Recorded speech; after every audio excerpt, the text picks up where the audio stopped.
নমস্কার, আজকের বিষয় হচ্ছে ব্যাংকিং নিয়ে। তোমরা সবাই ব্যাংক ফ্যাংকে যাও, টাকা জমা করো, টাকা তোলো, চেক ইস্যু করো, এই করো সেই করো।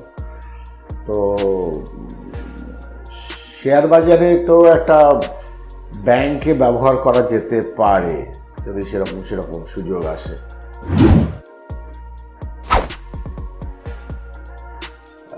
তো সেই নিয়ে আলোচনা কীভাবে ব্যবহার করা যায়। এই আলোচনাটা আমি যেহেতু জীবনে ব্যাংকে কোনোদিন চাকরি করিনি, ব্যাংকিংটা সেই অর্থে আমার জানা নেই, তাই ভাবলাম যে একজন অতিথিকে নিয়ে আসি যে ব্যাংকটা রোজ সামলায়, ব্যাংকের কাজকর্ম রোজ সামলায়।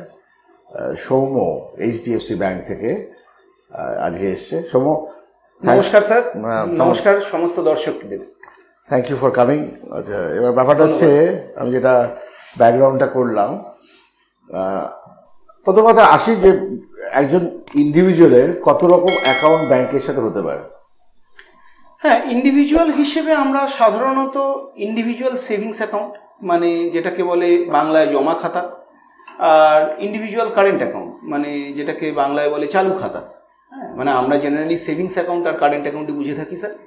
তা সেভিংস অ্যাকাউন্ট হতে পারে একজন ইন্ডিভিজুয়াল হিসেবে, মানে সৌম্য চ্যাটার্জি একজন ইন্ডিভিজুয়াল, তার একটা সেভিংস অ্যাকাউন্ট থাকতে পারে, তার একটা কারেন্ট অ্যাকাউন্টও থাকতে পারে। সাধারণত এরকম বলা হয় যে সেভিংস অ্যাকাউন্টের থ্রু দিয়ে আমরা আমাদের পার্সোনাল বা ব্যক্তিগত যে ব্যাংকিং ট্রানজাকশন সেগুলোকে রুট করি। কারেন্ট অ্যাকাউন্টের থ্রু দিয়ে আমরা আমাদের ব্যবসায়িক ট্রানজাকশন, আমি যে বিজনেসের সঙ্গে জড়িত, যে ট্রেডের সঙ্গে জড়িত, সেই ট্রানজাকশনগুলোকে রুট করি। তো একটাতে সুদ পাওয়া যায় আর একটাতে পাওয়া যায় না। হ্যাঁ, মানে আইডিয়ালিস্টিক্যালি স্যার সেভিংস অ্যাকাউন্টে সুদ পাওয়া যায়, কারেন্ট অ্যাকাউন্টে সুদ পাওয়া যায় না। এখন সুদটা কোথায় এসে নেমেছে? এখন তো স্যার 3% মোটামুটি সেভিংস অ্যাকাউন্টে। তাহলে সেভিংসে আপনারা যে টাকাটা রাখেন 3% পার, 3% মানে হচ্ছে নেগেটিভ রেট অফ ইন্টারেস্ট। কেন আপনার ইনফ্লেশনটা অনেক বেশি হয়, এটা বুঝতে হবে। এটা বুঝতে হবে যে আপনারা যে ব্যাংকে টাকাটা জমিয়ে রেখে দেন, নো নো নো আমি এই ব্যাপারে কথা বলেছিলাম যে এটা আমরা অন্যভাবে করতে পারি। আচ্ছা, এরকম হতে পারে যে সেভিংস টাকাটা বেশ বড়, ধরা যাক 10 লাখ, কিন্তু আমার ইউজ হয় না। ঠিক ঠিক। তো আমি কি ওটা একটু মানে একটা ফিক্সড ডিপোজিট করলাম, দরকার হলে ফিক্সড ডিপোজিট থেকে টানলাম? নিশ্চয়ই নিশ্চয়ই স্যার, মোটামুটি সমস্ত ব্যাংকেরই আজকের দিনে দাঁড়িয়ে ফিক্সড ডিপোজিট লিঙ্ক করা সেভিংস অ্যাকাউন্ট প্রোডাক্ট রয়েছে আজকের দিনে। এইচডিএফসি ব্যাংক অবশ্যই লিডিং ব্যাংক, আমাদের দেশের 1 নম্বর ব্যাংক, সেই হিসেবে আমাদেরও রয়েছে। আমাদের এই প্রোডাক্টের নাম হলো মানি ম্যাক্সিমাইজার। এখানে আমরা কি করি, আপনার যে টাকাটা সেভিংস অ্যাকাউন্টে গচ্ছিত রয়েছে, যেই টাকাটা আপনি সেভ করে রেখেছেন, সেই টাকাটার থেকে স্পেসিফিক একটা অ্যামাউন্ট আপনি ফিক্সড ডিপোজিট করে রাখতে পারেন, আপনি লিঙ্ক করা থাকবে। তাতে যেটা সবচেয়ে বড় সুবিধা, যে আপনার যদি কোনো কারণে বেশি টাকার একসঙ্গে প্রয়োজন হয়, মানে ধরুন আপনার সেভিংস অ্যাকাউন্টে 10 লক্ষ টাকা রয়েছে, এইবারে এই মানি ম্যাক্সিমাইজার ফেসিলিটিতে আপনি এরকম করতে পারেন যে 1 লক্ষ টাকা সেভিংস অ্যাকাউন্টে রেখে বাকি 9 লক্ষ টাকা আপনি ফিক্সড ডিপোজিটের মাধ্যমে আপনি রাখতে পারেন। সুবিধা যেটা পাওয়া যায়, আপনি ওই 9 লক্ষ টাকার ওপর ফিক্সড ডিপোজিটের যে ইন্টারেস্ট সেটা পাচ্ছেন, তার যা সুদ আছে সেটা পাচ্ছেন। দ্বিতীয় যে সবচেয়ে যেটা বড় সুবিধা, যেহেতু আপনার ফিক্সড ডিপোজিটের সঙ্গে সেভিংস অ্যাকাউন্টটা লিঙ্ক করা রয়েছে, সেই জন্য আপনি যদি কোনো চেক ড্রও করেন, বা এটিএম থেকে আপনি যদি ক্যাশ উইথড্র করেন, বা ব্যাংক থেকে ক্যাশ কাউন্টার থেকে যদি ক্যাশ উইথড্র করেন, সেক্ষেত্রে যদি 1 লক্ষ টাকার বেশিও হয়, সেক্ষেত্রে আপনার টাকাটা আমরা দিয়ে দেব, ব্যাংক দিয়ে দেবে, এবং তার জন্য আপনাকে ফিক্সড ডিপোজিটটাকে ভাঙতে হবে না। মানে আপনার 9 লক্ষ টাকার ফিক্সড ডিপোজিট আর 1 লক্ষ টাকা সেভিংস অ্যাকাউন্টে আছে, ধরুন আপনি 2.5 লক্ষ টাকা আমাকে দেবেন, আপনি আমাকে 2.5 লক্ষ টাকার একটা চেক দিয়েছেন, আপনার ব্যাংক অ্যাকাউন্ট থেকে সেভিংস অ্যাকাউন্ট থেকে প্রথমে 1 লক্ষ টাকা চলে গেল, ডেবিট হয়ে গেল, বাকি 1.5 লক্ষ টাকা আপনার ফিক্সড ডিপোজিট থেকে ডেবিট হয়ে যাবে। তার জন্য ফিক্সড ডিপোজিটকে আমরা যে প্রিম্যাচিওর ব্রেক করি, তার জন্য ইন্টারেস্ট লুজ করি, পেনাল্টি হয়, সেই জিনিসটা হবে না। আজকের দিনে মোটামুটি সব ব্যাংকেরই এই প্রোডাক্ট রয়েছে স্যার, আমাদের ব্যাংকেরও রয়েছে। ঠিক কথা। তাহলে যারা অনেকগুলো টাকা সেভিংসে ফেলে রেখেছেন, তাদের জন্য ব্যাংকিংয়ের মাধ্যমে এরকম একটা অ্যাকাউন্ট খোলা সম্ভব, এবং খোলা সম্ভব না, কালকে গিয়ে খুলবেন সোজা কথা। কেন জিনিসগুলো একটু ফাইন্যান্স প্ল্যানিংটা, বেসিক্স অফ ফাইন্যান্সগুলো ক্লিয়ার করুন আগে, ঠিক আছে? তারপর কি করবেন না করবেন পরে আসছি। আচ্ছা, এবার যেটা হচ্ছে যে ব্যাংকের আমি যতটুকু জানি যে ল্যাস বলে একটা প্রোডাক্ট আছে, যেটা হচ্ছে লোন এগেইনস্ট শেয়ার। মানে আমি শেয়ার কিনে নিলাম ধরা যাক 5 লাখ টাকা, তারপরে ব্যাংক কি করে দেবে আমাকে? স্যার আমি বলছি লোন এগেনস্ট শেয়ারস বা লোন এগেনস্ট সিকিউরিটি, এটাকে ব্রডার পার্সপেক্টিভে লোন এগেনস্ট সিকিউরিটি বলা হয়। এখানে এই সিকিউরিটির মধ্যে শেয়ারও থাকে, এই সিকিউরিটির মধ্যে মিউচুয়াল ফান্ড থাকতে পারে, এই সিকিউরিটির মধ্যে গোল্ড থাকতে পারে, গোল্ড অর্নামেন্টস আর কি থাকতে পারে, এই সিকিউরিটির মধ্যে লাইফ ইন্স্যুরেন্স পলিসিস থাকতে পারে, সমস্ত কিছুই থাকতে পারে। খুবই সহজ প্রসেস। এটা যখন শেয়ারের এগেনস্টে করা হচ্ছে, আপনার 5 লক্ষ টাকার শেয়ার আছে, আপনি 5 লক্ষ টাকার শেয়ার কিনেছেন, এবার আপনি সেই শেয়ারের ভিত্তিতে সেই শেয়ারের এগেনস্টে আপনি লোন চান। ব্যাংক দুরকমভাবে আপনাকে লোন দিতে পারে। ব্যাংক একটা ওভারড্রাফট ফেসিলিটি করে দিতে পারে, ব্যাংক আপনি যদি চান তো আপনাকে টার্ম লোনও দিতে পারে। এবার ওভারড্রাফট ফেসিলিটিতে কি হবে, একটা লিমিট সেট হয়ে যাবে। এটা সম্পূর্ণভাবে নির্ভর করবে কোন কোন শেয়ার আপনার কাছে রয়েছে। স্বাভাবিকভাবেই শেয়ার লাইক এইচডিএফসি ব্যাংক বা share like tata iron and steel company TISCO, স্বাভাবিকভাবেই তার যা আমি কি বলবো, তার যা গুডউইল, সেটা স্বাভাবিকভাবেই অন্য কোনো ছোট স্টকের ক্ষেত্রে বা শেয়ারের ক্ষেত্রে ততটা প্রযোজ্য হবে না বা ততটা অ্যাপ্লিকেবল হবে না। সেই জন্য ব্লুচিপ কোম্পানির শেয়ারের ক্ষেত্রে আপনি যতটা লিমিট এনজয় করতে পারেন, সেটা হয়তো ছোট কোম্পানির শেয়ারের ক্ষেত্রে ততটা করতে পারবেন না, বাট এটা করা যাবে, নিশ্চয়ই করা যাবে। পদ্ধতিটা খুবই সহজ। ক্লায়েন্ট মাস্টার লিস্ট আমরা সবাই জানি, ক্লায়েন্ট মাস্টার লিস্ট দিতে হয়। এছাড়া ব্যাংকের সঙ্গে যে স্বাভাবিক যে কেওয়াইসিগুলো, PAN card, Aadhaar card, passport, voter card, driving licence, এই দিয়ে তারা অ্যাকাউন্ট খুলবেন। লিমিট সেট হয়ে যায় স্যার, আমাদের 2 দিনের মধ্যে লিমিট সেট হয়ে যায়। তো এই যে ব্যাংক লোনটা দেয়, ওভারড্রাফটটা দেয়, সাধারণভাবে কি ইন্টারেস্ট চার্জ করে?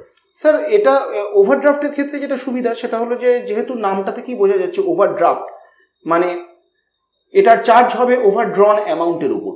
মানে আপনার 5 লক্ষ টাকার শেয়ার আছে, তার জন্য ব্যাংক আপনাকে ধরুন 3 লক্ষ টাকার একটা ওভারড্রাফট দিয়েছে, আপনি তার মধ্যে থেকে 50,000 টাকা ব্যবহার করেছেন, আপনার ওই 50,000 টাকার ওপরেই শুধুমাত্র ইন্টারেস্টটা দিতে হবে। আইডিয়ালি স্যার ডিপেন্ড করে, 10% হতে পারে, 9.5% হতে পারে, 10.5, 11% অব্দি যায়। মোটামুটি আমরা বলতে পারি 9.5 থেকে 11-র মধ্যেই থাকে, তার উপরে যায় না। তাহলে আপনারা যে ডিম্যাটে শেয়ারগুলো নিয়ে ওটা হাওয়া দিচ্ছেন, হ্যাঁ, সেবা শুশ্রূষা করছেন, ভালো কথা। তো কিনে ফেলেছিলেন, ভালো শেয়ার যদি কিনে থাকেন তাহলে এটাকে নিয়ে ব্যাংকে চলে যেতে পারেন। তারপরে ওরা একটা ওভারড্রাফট ফেসিলিটি আপনাকে দিয়ে দেবে, অর্থাৎ লোন দেবে টেম্পোরারি। সেটা দিয়ে আপনি মনে করেন আরও কোনো ভালো শেয়ার কিনতে পারেন, কিনতে চান, সেটা কিনতে পারেন। রেট অফ ইন্টারেস্ট 10% যদি আমি ধরে নিই, তাহলে ব্যাপারটা কি, ধরুন 2 লাখ টাকায় বছরে 20% হচ্ছে রিটার্ন, মানে ইন্টারেস্ট। তো 2 লাখ টাকার শেয়ারে 10%-এর বেশি রোজগার বছরে করা যায়, এটা মোটামুটি বলা যায়, মানে ভালো শেয়ারে করা যায়।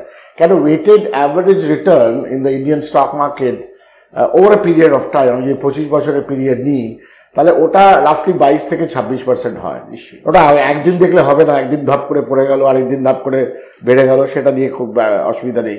সো ব্যাংকে আমরা ব্যবহার করতে পারি। অ্যাকচুয়ালি এটার জন্য আপনার মাইন্ডটা লাগবে অ্যাজ এ বিজনেসম্যান। মানে আপনি কি করছেন, মানে আমাদের গতানুগতিক ফর্মুলা হচ্ছে শেয়ার কিনেছি, ডিম্যাটে রয়েছে, ওটা পরে ছানা দেবে, পরে মানে ছানা বোনাস দেবে, হ্যাঁ, ডিভিডেন্ড দেবে, মানে খাওয়া টাওয়া দেবে, এরকম একটা অ্যাটিচিউড নিয়ে আমরা বসে আছি। অথচ এটাকে যদি একটু বিজনেস মাইন্ড করেন, তাহলে এটা থেকে কিন্তু আপনি প্রভূত ব্যাংকের টাকা নেওয়ার পরিপ্রেক্ষিতে আপনি এটাকে ব্যবসা করে অনেক বেশি নিশ্চয়ই ইন্টারেস্ট, মানে অনেক বেশি রোজগার করতে পারেন। এখন পয়েন্ট হচ্ছে যে আপনি 5 লাখ টাকা শেয়ার দিয়ে ধরুন 3 লাখ টাকার লিমিট পেলেন, আপনি 2 লাখ টাকা আবার কিছু ওচা শেয়ার কিনে ফেললেন, তখন দেখবেন হয়তো ইন্টারেস্টের টাকাটাও দিতে পারছেন না। সেটা একটু খেয়াল রাখতে হবে যে কী টাইপের শেয়ার আমরা কিনবো। এছাড়া আমাদের ব্যাংকের ব্যাপারে আমরা 2টো জায়গা দেখলাম, যে আপনি সেভিংস অ্যাকাউন্টটা ফিক্সড ডিপোজিট করবেন, দরকার হলে আপনি সেখান থেকে টানতে পারছেন, যেটা আমরা প্রথম পর্যায়ে শিখলাম। এখন শিখলাম সেটা হচ্ছে যে আমাদের শেয়ারগুলোকে প্লেজ করে, শেয়ারগুলোকে বন্ধক দিয়ে আমরা একটা ওভারড্রাফট ফেসিলিটি করে আবার ফার্দার শেয়ার কিনতে পারি। এই 2টো আসপেক্ট দেখা গেল। শেয়ার মার্কেট সংক্রান্ত আর কোনো অ্যাডভাইস, যে যারা শেয়ার মার্কেটে আছেন তাদের জন্য ব্যাংক ওয়াইজ কিছু অ্যাডভাইস আছে?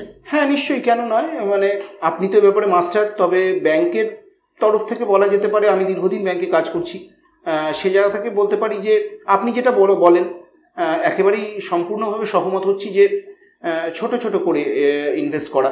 যে একবারে কারোর কাছে 5 লক্ষ টাকা ইনভেস্টেবল সারপ্লাস রয়েছে, যেটাকে আমরা বুঝি আর কি, একবারেই 5 লক্ষ টাকা না লাগিয়ে দিয়ে যদি ফেজড ম্যানারে ইনভেস্টমেন্ট করা যায়, যে আজকে 2 লাখ টাকা করলেন, মার্কেটের ওঠা বা পড়া, আপনি আমার চেয়ে অনেক ভালো বলবেন স্যার, মার্কেটের ওঠা বা পড়ার ওপর ভিত্তি করে তারপরে আবার কিছু স্টক কিনলেন, তারপরে আবার কিছু কিনলেন, তাতে বোধহয় অ্যাভারেজ আউট হয়।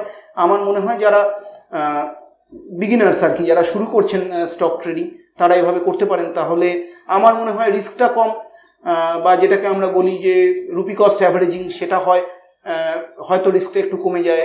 এই সুবিধাগুলো করা হয়। এইগুলো হচ্ছে ফাইন্যান্সের গোড়ার কথা, বেসিক কথা। অর্ধেক লোক জানে না, সে ওস্তাদ ফাইন্যান্সের লোক হলেও সেও কিছু জানে না। আমি ব্যক্তিগতভাবে বলতে পারি, কারণ আমাকে এমন এমন জায়গায় গিয়ে লেকচার দিতে হয়, তারা সাপোজ টু বি উল্টো দিকের পার্টি হচ্ছে সাপোজ টু বি ফাইন্যান্সের অথরিটি, বাট তারা দেখলাম আশ্চর্য টাকা আমার দিকে যাচ্ছে, এরকম করা সম্ভব? অ্যাকচুয়ালি জিনিসটাকে বুঝতে হবে, এটাকে বিজনেস মাইন্ডেড ব্যাপারটা করতে হবে। And you have to single focus হচ্ছে যে I will earn out of stock market and through a business process and all that. টাকা কারি আছে এরকম নয় ব্যাপারটা। এই ফাঁকে জিজ্ঞেস করি, আজকাল ফিক্সড ডিপোজিটের রেট অফ ইন্টারেস্ট কি চলছে? ওই মোটামুটি ধরুন 5 থেকে 5.5 সিনিয়র সিটিজেনদের জন্য। 1 বছরে সবে তো 5 এসছে, আগামী দিনে 2ও হয়ে যাবে। কোনো চিন্তা নেই, মানে এটা তো গতাগত, এর জন্য কোনো সরকার রেসপন্সিবল নয়। এটা আচ্ছা, একটু বোঝাও যে এটা কি, ব্যাপারটা কি হচ্ছে নাকি? স্যার খুব সহজ, মানে এ ব্যাপারে বলার কিছু নেই। দুটো জিনিস আমি যদি মাইক্রো পার্সপেক্টিভ থেকে দেখি, ফিক্সড ডিপোজিটের ইন্টারেস্ট ডিপেন্ড করে তার ডিমান্ড আর সাপ্লাইয়ের উপর। মানে একটা ব্যাংক বা একটা ফাইন্যান্সিয়াল ইনস্টিটিউশন, ব্যাংক হোক, এনবিএফসি হোক, তার কাছে যে পিরিয়ডের জন্য যতটা লিকুইডিটি দরকার তার উপরে নির্ভর করে স্বাভাবিকভাবেই। যারা বড় ব্যাংক, সে ধরুন state bank of India, HDFC bank, ICICI bank, আমাদের দেশে যারা বড় ব্যাংক, স্বাভাবিকভাবেই তারা দীর্ঘদিন কাজ করার ফলে তারা তাদের ট্রেজারিতে বেশ ভালো রকম টাকা তারা জমিয়ে ফেলেছেন ইতিমধ্যে। স্টেট ব্যাংক প্রায় 50 বছর ধরে, এইচডিএফসি ব্যাংক, আইসিআইসিআই ব্যাংকও প্রায় 25 বছর ধরে তারা এই কাজটা করছেন, তারা জমিয়ে ফেলেছেন। কাজেই ডিমান্ড আর সাপ্লাইয়ের ওপর ডিপেন্ড যদি আমরা করি বা যদি আমরা দেখি, সেক্ষেত্রে ফিক্সড ডিপোজিটের ইন্টারেস্টটা আমরা সহজেই বুঝতে পারবো তার জার্নিটা কীরকম। এটা মাইক্রো পার্সপেক্টিভ থেকে। ম্যাক্রো পার্সপেক্টিভে যদি আমি বলি স্যার, আমাদের একটা মিক্সড ইকোনমি স্যার, এটা সমস্ত দর্শক শ্রোতারাই জানেন। এবারে একটা মিক্সড ইকোনমিতে যেখানে ইনভেস্টমেন্ট বুস্ট করা হয় এবং ক্রমাগত আমরা করছি, আপনি কথা বলছেন, আপনি বিভিন্ন জায়গায় গিয়ে আপনার লেকচার দিচ্ছেন, আমরা জানি যে ইনভেস্টমেন্ট বুস্ট করা ছাড়া ইকোনমিকে আমরা হয়তো বাড়াতে পারবো না। সেই জায়গায় দাঁড়িয়ে ফিক্সড ডিপোজিটের interest for a long run খুব বেশি বাড়ার সম্ভাবনা কিন্তু খুবই কম। মানে এটা over a period of time এটা কমতেই পারে, মানে এটা কমাটাই স্বাভাবিক। এবং আপনি যদি দেখেন ফিক্সড ডিপোজিটের জার্নি, ফিক্সড ডিপোজিটের ইন্টারেস্ট রেটের journey for last 20 years, 15 years, 20 years, আপনি দেখবেন overall trend is always diminishing sir. এই বিষয়ে তো কিছু করার নেই, বিকজ একটা মিক্সড ইকোনমি, এটা তো মেনে নিতে হবে আমাদের। এটা একটা দারুণ সিচুয়েশন, যেখানে আমরা আমাদের দেশের ইকোনমি পৃথিবীর বৃহত্তম ইকোনমি দিকে নিয়ে যাওয়ার চেষ্টা করছি। সুতরাং এমার্জিং মার্কেট থেকে আমরা চলে যাচ্ছি ম্যাচিওর মার্কেট। আমরা যদি সব ম্যাচিওর মার্কেটগুলো দেখি, জাপান, ইংল্যান্ড, ইউএস, সেখানে ইন্টারেস্ট রেটগুলো দেখুন, যেটা ইন্টারেস্ট রেট ওটা আমাদের জন্য আগামী 10 বছরে ভাগ্য রয়েছে। সুতরাং চট করে নেমে পড়ুন, অনেকগুলো জিনিস শিখে গেলেন আজকে ব্যাংকিংয়ের পয়েন্ট অফ ভিউ থেকে। আমি এইচডিএফসি ব্যাংক বলে বলছি না, আমি অ্যাজ এ ব্যাংকারের সাথে, একজন সৌম্য একজন ব্যাংকার সেই হিসেবে কথা বলছি। আমরা এখানে কোনো পার্টিকুলার জায়গা কিছু ব্যাংকে প্রমোট করার জন্য বসেনি। আমি আমার ব্যক্তিগতভাবে এইচডিএফসি ব্যাংকে বিভিন্ন অ্যাকাউন্ট আছে, সেই পরিপ্রেক্ষিতে সেটা অ্যাক্সিস ব্যাংকের লোককেও আমি ডাকতে পারতাম। তো সৌম্য দেখলাম একটু বাচ্চা টাইপের ছেলে, তোমরা দেখলে ভাববে যে হ্যাঁ আমার মতনই তো চেহারা, তাহলে তো এই লোকটার কথা শুনতে হয়। আর আমার কথা শুনে শুনে তো সব বোর হয়ে গেছে না, একটু নতুন নতুন মুখ আনতে হয় মাঝে মাঝে। যাকে আজকে ব্যাংকিংয়ের বেসিক্সটা শিখলে, আরও অনেক অনেক আছে, যাও ব্যাংকারদের কাছে গিয়ে কথাবার্তা বলো। You may be just in to the job at the age of 23, just 23 বছর হয়েছে, তুমি চাকরিতে ঢুকেছো। এইখান থেকেই তোমার সঠিক ব্যাংকিং শুরু করতে হবে। ভেবে রাখো, সঠিক ব্যাংকিং, তার জন্য তাদের কাছে যেতে হবে, পরামর্শ দিতে হবে। আমাদের সময় ভাই এসব কেউ কিছু বলবার লোক ছিল না। আমরা টাকা উইথড্র করতে যেতাম, তো একটা সেলফ চেক করে একটা এরকম পেতলের টোকেন দিত, আর বসে থাকতাম টোকেন নাম্বারটা কবে আসবে। টোকেন নাম্বার 37, এইবার আমার পালা, আমি গিয়ে টাকা দিতাম। সেটা কি আনন্দ ছিল। আমি তখন কলেজে পড়তাম, ব্যাংক অফ বরোদাতে আমার একটা অ্যাকাউন্ট ছিল, আমাদের ভবানীপুরের বাড়ি ঠিক উল্টো দিকে ছিল। আমি অবাক হয়ে তাকাতাম, সেই জিনিস তো নেই। পকেটে কার্ড আছে, যাও এটিএমে, হ্যাঁ ঢুকিয়ে দাও, 4টে নাম্বার টিপে দাও, পিন যেটা বলে, ব্যাস টাকা চলে আসলাম। তো জিনিস এরকম হয়ে গেছে। এরপরে কি আছে, ওয়ালেট এসে গেছে, টাকাটাও দেখতে পাচ্ছ না। হ্যাঁ, কি করে অনেক লোক কনফিউজ হয়ে যাচ্ছে, মানে যারা এল্ডারলি তারা ভীষণ কনফিউজ হয়ে যাচ্ছে যে ব্যাপারটা কি, টাকাটা মানে আসলো কি করে। ব্যাপারটা হচ্ছে টেকনোলজি ব্যাঙ্কিং সাংঘাতিকভাবে, HDFC bank is one of the best technology bankers of India. সুতরাং টেকনোলজি ব্যাঙ্কিং দিকে করো তোমরা, এইসব বোঝো টোঝো এমন কিছু নয়, বোঝো না, জাস্ট জিনিসটাকে করো। এই ওর সাথে কথা বলতে বলতে আমার হঠাৎ মনে হলো, আরে আমার তো অনেকগুলো মিউচুয়াল ফান্ড আছে, কালকেই যাবো এইচডিএফসি ব্যাঙ্কে গিয়ে মিউচুয়াল ফান্ডগুলোকে রেখে একটা টাকা তুলে একটা শেয়ারের আইডিয়া এসছে, সেগুলো কিনে ফেলবো। ধন্যবাদ। পরের অধ্যায়ে আমরা ব্যাঙ্কিংয়ের অন্য একটা বিষয়ে কথা বলবো। নমস্কার। নমস্কার, সিদ্ধার্থ চ্যাটার্জি। আমার ইউটিউব প্রোগ্রাম আপনাদের ভালো লাগলে সবাইকে বলুন শেয়ার করতে এবং সাবস্ক্রাইব করুন। সঙ্গে আছে টেলিগ্রাম, সঙ্গে আছে ফেসবুক নতুন, আর সঙ্গে আছে ইনস্টাগ্রাম নতুন। এই করার প্রত্যেকটা লিঙ্ক আপনি এখানে পাবেন।